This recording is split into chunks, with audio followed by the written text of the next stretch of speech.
Hello, everyone. And hello, I'm Elizabeth Nancy Jansen, and I am so excited. Tonight, I have with me Angela Sedran. And Angela is very well known as a business strategist, and she has her Facebook group, which is called $1 Million Women. And not only does she provide very well for business strategists, but with the name, she's not only talking about the business that she provides excellent training and knowledge for these women, but she's talking about, I think, also the fiber of these women that she gives excellent support to. So, as you may know or not, I'm Elizabeth Nancy Jansen, but I am an expert in relationship coaching. And I'm just so thrilled that Angela is with us tonight. And as a relationship coach, I talk a great deal about the importance of core values and the alignment of core values with your romantic partner. Now, what I've learned from my own personal experience, and if you know my story, you'll know, and in the book I've just released, uh, Bride Doll, and I have my Bride Doll poster here, or picture, my beautiful cover, Bride Doll, just put it here. And my book is out on Amazon in all formats, so paperback, ebook, and in Audible. And it's also in your favorite bookstore in globally anywhere. So my book also it's a fiction story, but it is essentially the fictionized version of my true story. And in that, I had two failed marriages. And the first one essentially was absolutely the core values were not aligned. And I was married at 21, and I didn't even know what core values were. So it wasn't even in my language or anyone else's for that matter about considering what core values were. And in the second marriage in my 30s, which just before Angela and I came on to the live, we were talking about core values and briefly, and we said we'll save that for the interview. But in my 30s, I was not much smarter about aligning my core values. So Angela and I, we've known each other just a short while, and I was joined her group, and I've been learning a great deal in her group. And I connected with her in Messenger, and she's been very helpful with me. And I've watched many of her videos, and I also got to know the personal side with her. And I'm a very heart-based person, and so is she. And we've connected on many things, and she's responded to me every time. And also on a very woman-to-woman basis, she's also got a very playful side. And she and I banter back and forth, and on quite a few things, but we do connect on the playful side. But so, what I've also learned in my life is when you want something or when you need something, I don't hold back from asking, and in my career and in my business, and certainly for my clients, when there is need, don't hold back from asking, you know? And I've learned that in my personal life, especially when I'm struggling. Don't hold back from asking for help. That is a strength. And what we're going to be talking about, or what you're going to learn from Angela when she starts to tell her story, she did not come from a place she didn't walk down entitlement lane. So on that note, I'm going to hand it over to beautiful Angela. Over to you. Oh, thank you so much for that introduction. And I must say, I have enjoyed our banter, and I'm looking forward to so much more as well. You and I also belong to the Sisterhood of the Attractive Glasses, by the way, which is another thing I think we bonded on. Look, it's lovely to be here. And I think one, and I just made 2 notes because I didn't want to forget that I covered these things, but I think one of the beauties of actually getting older, apart from losing your eyesight, is that you carry so much more wisdom with you. And when we are younger, we just don't understand a lot of things like values, for example, which are really, really important. I've really come to appreciate them myself. And it's odd because I've worked with so many businesses over the years as a management consultant, talking about what are your core values, understanding what they are, making sure you're bringing the right people in.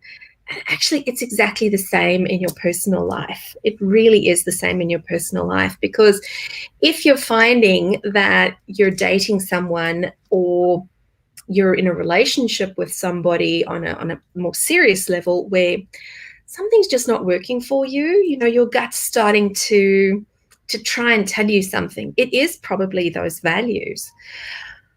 But the thing is, I don't think we understand that when we're younger. And I certainly, like you, didn't understand that in the relationships that I had in my 20s.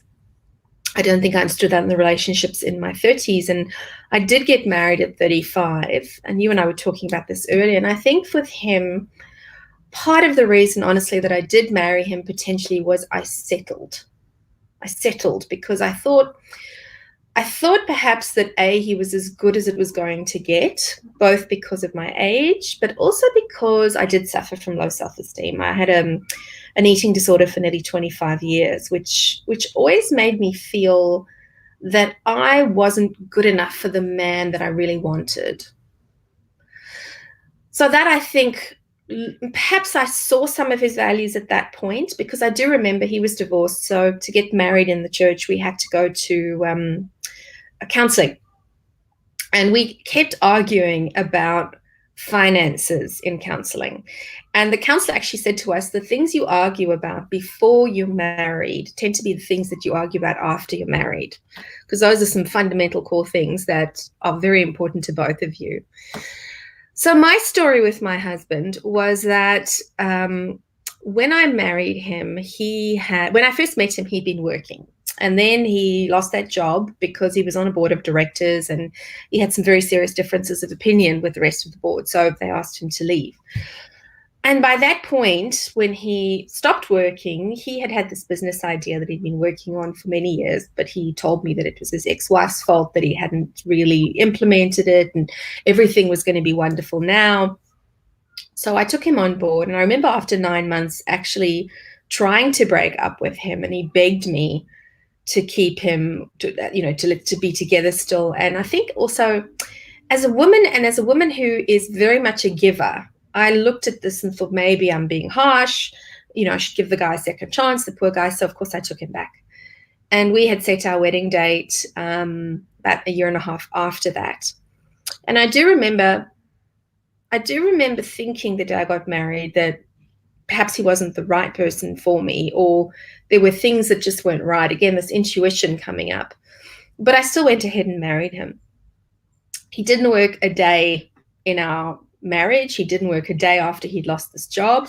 He had this entrepreneurial idea, which is great. It's one of my values, and I guess I admire that in him.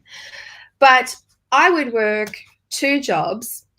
I'd have my normal job. I'd have my side hustle when I came home. Not only that, I'd come home and I'd have huge dishes piled high in the sink. The house would be filthy because he was not neat like me, which drove me nuts, which I think people overlook as a core value as well. Mm-hmm. And I would basically also look after his daughter when she came to us. I absolutely adored her. So financially, I looked after her when she was with us as well. But it got to a point where working 18 hours a day nearly broke me. And we would occasionally have arguments about finances. And I'd say things to him like, look, I love you. You're my husband. I know you have an MBA. But because I love you, I don't care if you go and scrub toilets or drive a taxi, but just do something to contribute. And I think the other thing for me there was I started to realize he was potentially lazy or a user from that perspective. There was definitely narcissistic tendencies there, which really only came out after our marriage, because he was incredibly charming, as all narcissists are. And it got to a point where he didn't tell me that the bailiffs were looking for him because he owed so much money. Unfortunately, I'd always kept everything separate. So none of that debt from before came to me, except the debt that we had because he was living off me, essentially. And he said to me, look, I want to go to Asia because they're going to be beating a path to my door. You'll see, this business is going to be terrific. It's the answer.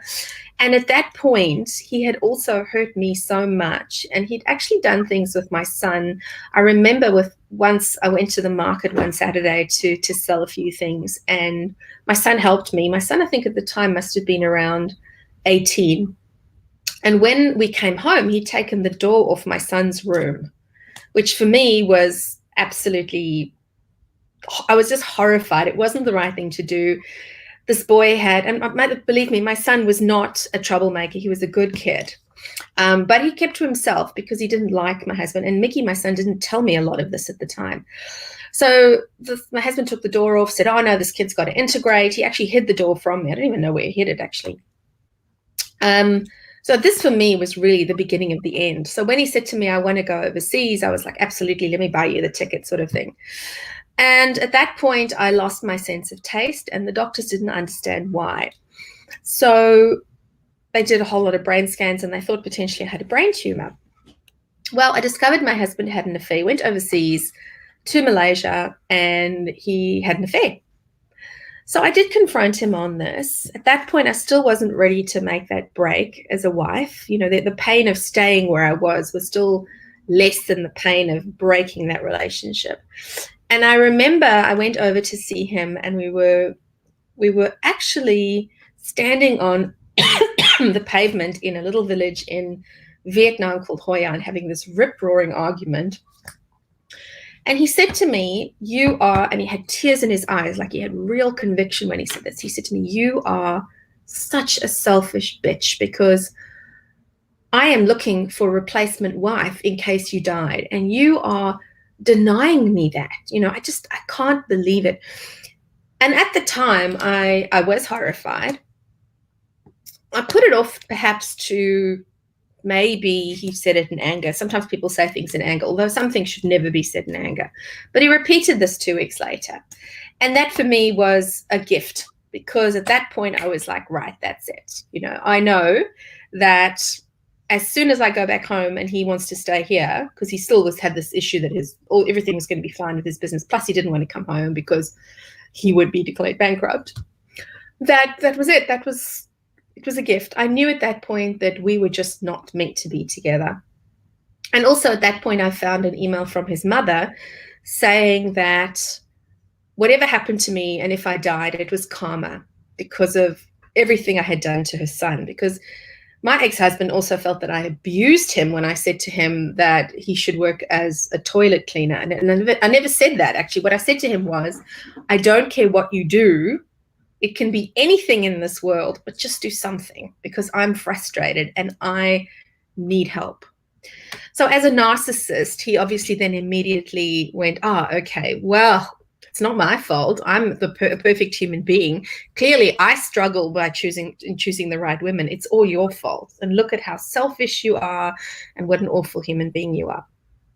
So I think in hindsight, as hindsight always is, it's very clear to me that we were not a good match in terms of values. And you and I were talking before about this. How did I not know? And I think part of it is, look, narcissists also are very good at reading you and understanding you and kind of morphing into what you need.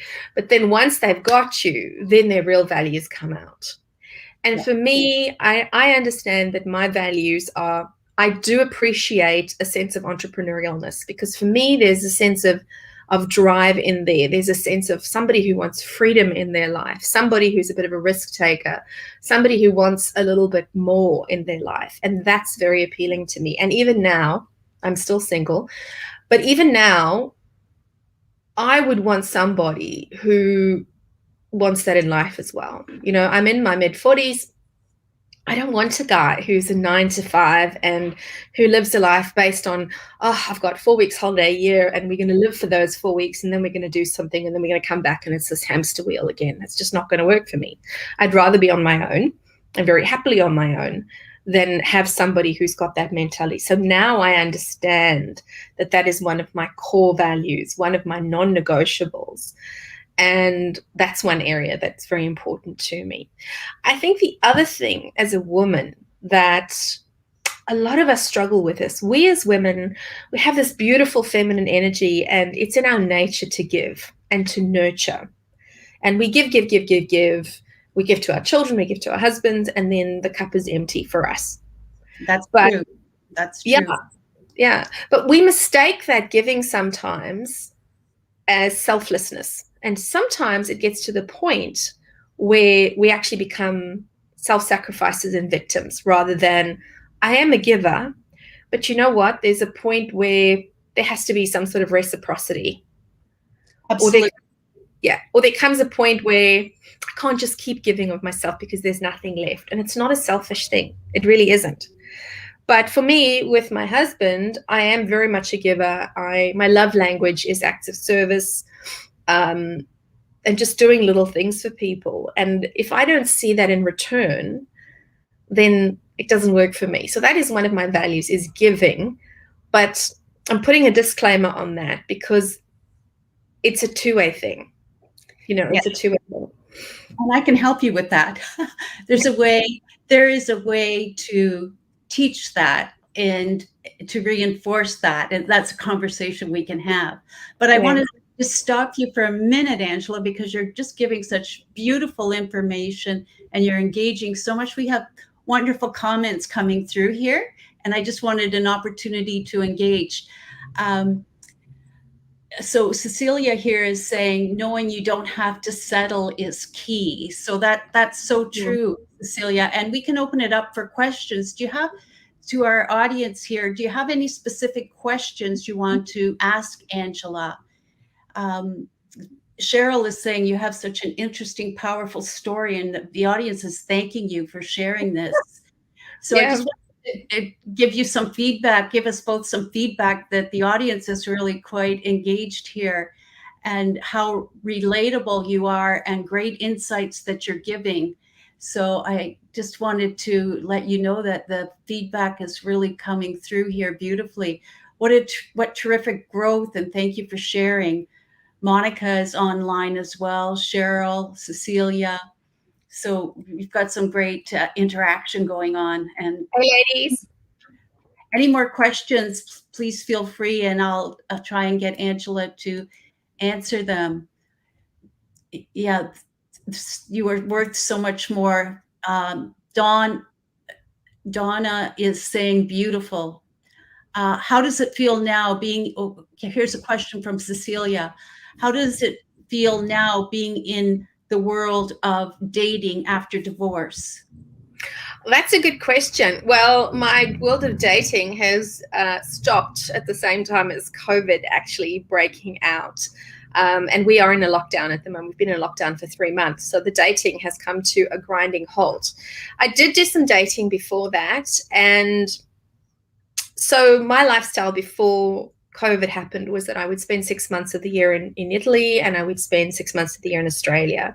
And once COVID lifts, and hopefully once they lift the border restrictions, I will go back to Italy. So one thing I have decided, I've dated a lot in Australia. I've dated through online apps because, I'm not somebody who's going to go to a club and pick someone up. And when you work for yourself, even when I worked in corporate, it wasn't that I would date somebody that I worked with. But I think now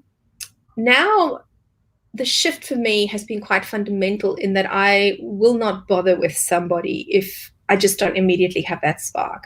Whereas before, I perhaps would have settled, I would have made excuses, I would have said, maybe we can overlook this issue. Now I just don't put up with things. So I did date this French guy for a while, and in hindsight, I think I realized, yes, well, he was fun, he was fun. So I enjoyed that element of it. He was a biker boy. We toured New Zealand on the back of a bike. Was this the Vespa?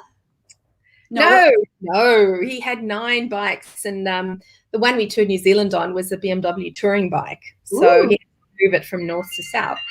But one thing I realized with him was I actually didn't like him. I realized I didn't like him. And what had happened was, I remember we were in bed one night together, and he did something on his phone, and I noticed a dating app on his phone still. Okay. So I said nothing, because there's no reason somebody's going to have a dating app on their phone if they're in a relationship with you. Said nothing, and then the next day I went home and I signed up to this dating app, and I found him on it. Okay.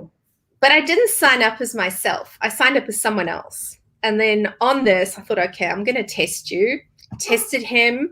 And whereas he had said to me that he was busy that day, for this other person, he was very happy to go and have a drink with her, and he was very flirty. So at that point, I just went, that's it, buddy. You're no good for me. I'm not dealing with this shit. Bye-bye sort of thing. Anyway, he was pretty determined to date me again. So I thought, okay, well, I'm not looking for something long-term at the moment. So I essentially took him back. And a few months later, I think it must have been about 3 or 4 months later, I stayed with him. Let's say hypothetically it was on a Monday. And I remember I had just cleaned the bathroom, so it was spotless, right? I went to stay with him again on Thursday, and there was long black hair on the bathroom floor. And this was, he'd already fallen asleep in bed because we'd just gone to bed for the night. And I found this long black hair on the floor. So, of course, I went out of the bathroom, put my clothes on. He was sleeping like a baby, and off I went home. And that was the last I saw of him. That was the last I saw of him, because that's the beauty, as I said, of getting older, is you know what you want. You're so much wiser, and you are quite happy to say, no, this doesn't work for me. You know what you want, and you know what you don't want. Exactly. Okay, so now if I can ask you to put you in the zone of, here you are, Angela, a beautiful single woman, and we're talking about, you know, your principle, your top 3 core values. So let's just, in the next few minutes, can you just look at your top 3? You kind of outline them. We know one of them is financial. And if your ideal... It's not so much, yeah. Sorry, I would interrupt. I wouldn't call it so much financial as I would call it, let's call it entrepreneurialism. Yes. Because the financial that we argued about wasn't so much about, hey, I want more money and I need more in life and I need a Gucci handbag and all that stuff. Right. I'll let you define your 3 top core values, please. Okay. I'm so sorry for interrupting you. No. This was actually something that came about because I developed them for my business, because it wasn't actually an exercise that I've ever done before for myself. So that was a beautiful journey of self-discovery, because for my business, I needed to know who I was to project that. And I actually discovered that my fundamental value is love. And there's a sense of love in everything that I do, whether it's for my children, or I only have one and I'm only ever going to have one. So for my son, for my partner, my family, my business. And that means to me that every interaction I have comes from a place of love and a place of generosity and good intentions. Again, there comes that boundary. Love doesn't equal doormat at the end of the day. Beautiful. For me, there's also a sense of freedom. So freedom for me is always very important. And I think that's a core value that really has come from growing up with a dad who's a very strict sort of Catholic Italian father, who's quite controlling and domineering, because that's his way of being a good parent, right? So I don't like anything that doesn't involve a sense of freedom. And that for me means, I don't want somebody who thinks he can run my life. And there are still men like this. I dated a guy who thought I needed his permission to join a gym. It's like, no, I don't think so. But also in the sense that I want to live a life of freedom. So I am a free spirit. I want to be able to travel when I want to. I don't like the 9-to-5 mentality. It's not for me. That is paid slavery. And I want somebody who wants that sense of adventure and that sense of freedom in their life that I do, but who's willing to go out and get it, not just, gee, it'd be nice if we could do. So I really would want a man who shares that with me and who is also a hard worker. So I really believe in life that if we work hard, that we can achieve what we need to achieve. And I need somebody who's prepared to go down that road with me and put the work in. Ideally, and I was thinking about this the other day because somebody else asked me this question. What does my ideal man look like? And I do now have a list of things that I want. I know the values that I want. I know the family values that I want from a guy. I do not want to date somebody with small children anymore. And that's because A, my son is older, but B, the complications of dating someone with little kids. And I understand this. When you have small children, they have to come first. Plus, sometimes you have an insane ex-wife in the mix as well. And I don't want this three-way relationship with an ex-wife, but I also want to be with somebody who at least puts me on equal footing with their children. Mm-hmm. And I understand why a guy or a parent or a woman won't do that, because she's got these little kids, and how can you put them second or on the same level as a partner when it means they might lose out? So the easiest thing for me is to say, actually, I want a guy who's done all of that. He's raised his kids. I don't have to worry about making school lunches anymore because I've done that with my own child. I've done that with my stepdaughter. I want somebody who's now ready to play. I love that word play. People don't put enough emphasis on that word play and too much on the word work. You know, yeah, it's so important to be able to play. Yes. Absolutely. What you were just saying about the situation with the man you were describing, or men with the details of the children and whatever, just to remember not to get too bogged down with the details or the circumstances, but to stay focused on the values.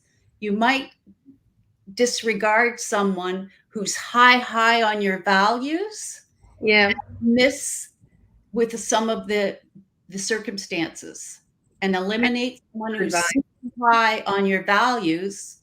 And you might say, oh, but you might see something and disregard that person and miss out on something really golden in your values. That's good advice, actually. Yeah. Just to keep open until you know the whole picture. But beautifully how you really know your values so well now. But when you were in your 30s, you know, when we had the little discussion before we went live, you weren't so clear in your 30s about your values then, were you? And neither was I. No, and this is the beauty of getting older, is that you have wisdom in getting older, and that's a real gift. The other thing, actually, that I did want to add, and this obviously was never a value when I was younger, even if I didn't know it. Now that I'm getting older, I want a guy who's not prepared to just give in to old age, because I'm not. No, and I'm not. And I want a guy, I'm just I believe women as they age get more and more beautiful.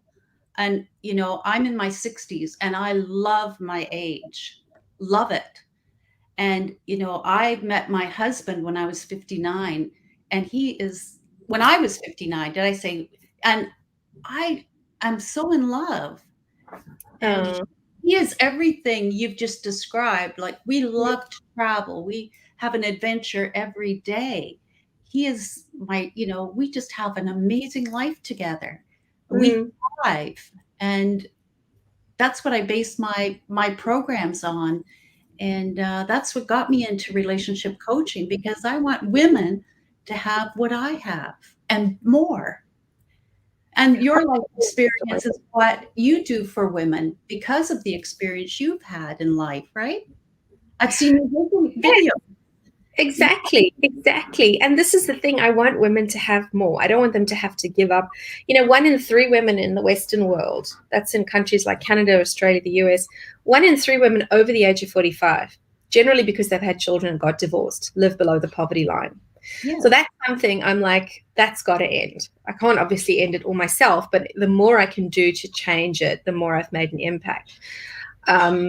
And that for me is very, very important. And I think for you as well, you know, our values do shape us. One thing that I do have a client who's a relationship coach, and she was a lawyer, very successful lawyer in the US, and she turned to relationship coaching. And it's because she had raised her children. And then at the age of 45, she decided maybe it'd be nice to have a husband.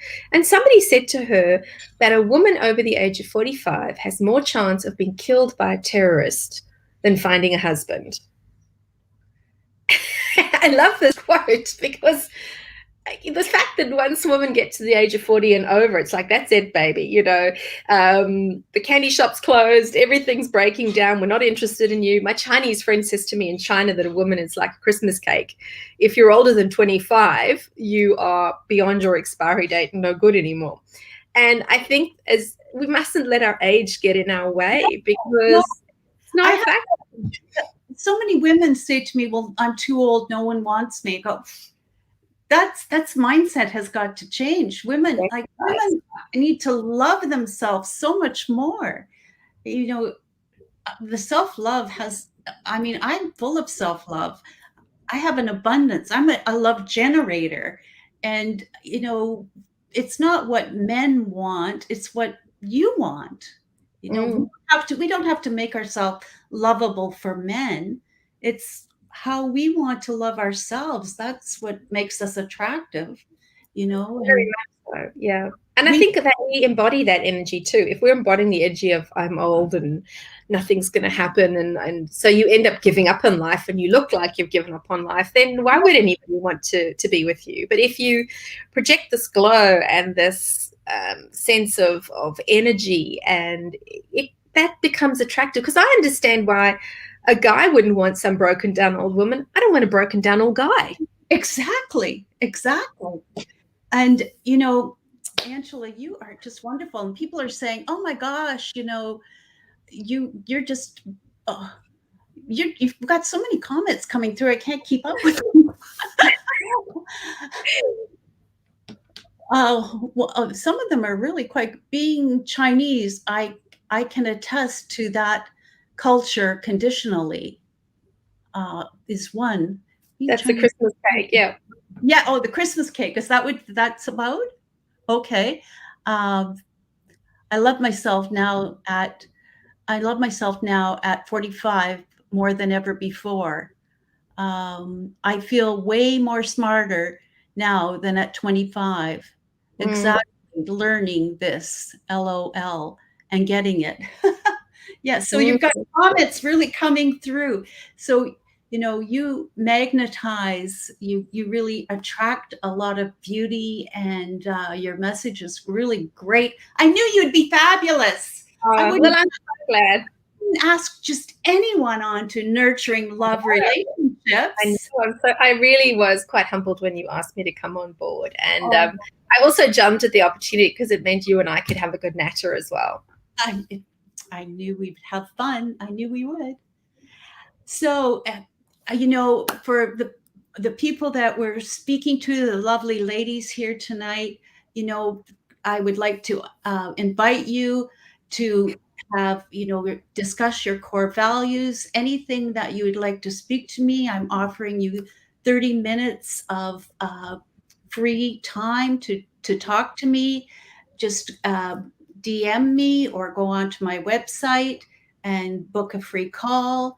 Remember, I have my book, which talks about all kinds of these issues with pro tips. And Angela has her beautiful Facebook group as well. So any final comments, Angela? I know you've got,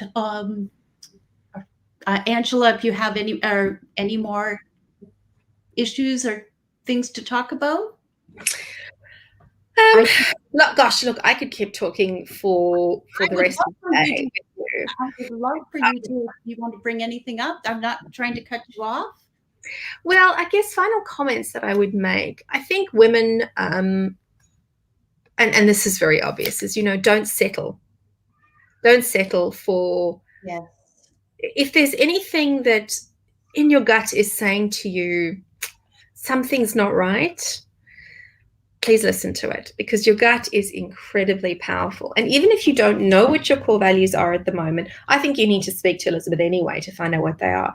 But even if you don't necessarily know what they are, your gut is telling you that there is something that's not right for you. And do not settle because you think you're older or younger or not good enough or too thin or too overweight, or that's all a load of bollocks, right? Because at the end of the day, you're better off on your own and being joyfully happy than being stuck with a leech or being stuck in a relationship where maybe the guy's wonderful, but he's just not the right person for you. So don't settle in life. I think as Matthew McConaughey says, don't half-ass it. And approach your relationships the same way. Yeah, absolutely. The core values, just the family. You spoke of family, how important family is for you, and love is so important for you. Your number one core value is love, and so is mine. And the love of, if we just pick the love of family going forward in your next relationship, which is going to be absolutely wonderful, you're forever loved. I know it's going to be. Plus, you have a wonderful life just with who you are right now, but I know you're going to be absolutely have a wonderful relationship down the road. But with the core value of family, with which I have, the absolute, I'll give you an example of in my first marriage. We both had essentially the core value of family being very important to us. So on the surface, you say, yes, their core values match. But what fell apart was his interpretation of family was that it was only his family that was important. My family, no. Divorce from your own family. That was important. Didn't want you to be any part of your own family. That you needed to totally separate. Your family was of no value anymore. So, there's a huge problem with that. So you could see, you think that core value was going to work, but no. So that's just an example where, of course, that's going to be very divisive. You're going to have a problem within that marriage. For sure. And also, don't think you can change a guy. No. And that's not fair on him as well, if you think that way. So, never think you can change someone. Yeah. So, I could go on and on as well. And you're just so delightful. Well, I hope to have many more wonderful moments with you. And I now have a buddy in Canada to come and visit. You do. I have a lovely home and 2 beautiful dogs and an amazing husband who you would absolutely love. And I can cook. Oh, wow. You can say no to that. You had me at the dogs, but the cooking and the husband as well, that's the cherry on top. Yes, and lots of room on 6 acres. So here we go. Oh, how beautiful. As I get older, I must say I'm hankering more for space.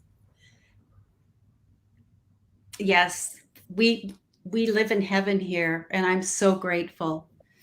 And the root of joy is gratitude, my dear. Very true. Yes. And we have the common value, core value of love. So that's why we magnetize together, my dear. And playfulness too, I think. I think that's something that I really love about you, is your sense of playfulness as well. Yeah. Which also makes you so young. Oh, thank you. Thank you. I'm the mother of 4 children. Did you know that? Wow. I did not know that, no. 4 children, 3 grandchildren. Oh, how lovely. I'm the mother of a 26-year-old because my first husband died in a car hijacking when my son was a baby. So I was left at 20 with raising this boy. And that was very fundamental in shaping my values as well. Yes. And my son is 26. My youngest is 26. Another thing we have in common. Mm-hmm. And he's my son with autism. Yes. So we have lots in common. And we love cars and we love motorcycles. Yes. Anything that goes fast, sporty. We love jewelry. We do love jewelry. A little bit of bling never went astray. Who was it that said, might have been Zsa Zsa Gabor, I never hated a man enough to give him his diamonds back. I think he was, or his houses. I love some of their attitudes as well. They are that old Hollywood period. And Marilyn Monroe, she's got a line, or had a line, if he can't take the worst of me, he doesn't deserve the best of me. That's true as well. That's a lovely one too. Yeah. Well, my dear, and for all the people, all the beautiful women, just I hope you've truly enjoyed this as much as I have. And Angela, you were just a wonderful guest tonight, and Take care. I think you gave a lot of great value. And I do offer anyone who wants a free 30-minute consultation with me, that would be great. You can go to my website, or you can DM me. That would be fabulous. And thank you again, Angela. My pleasure. Take care, everybody. And love to you all. Have a wonderful, wonderful day. Okay. Bye-bye. Bye.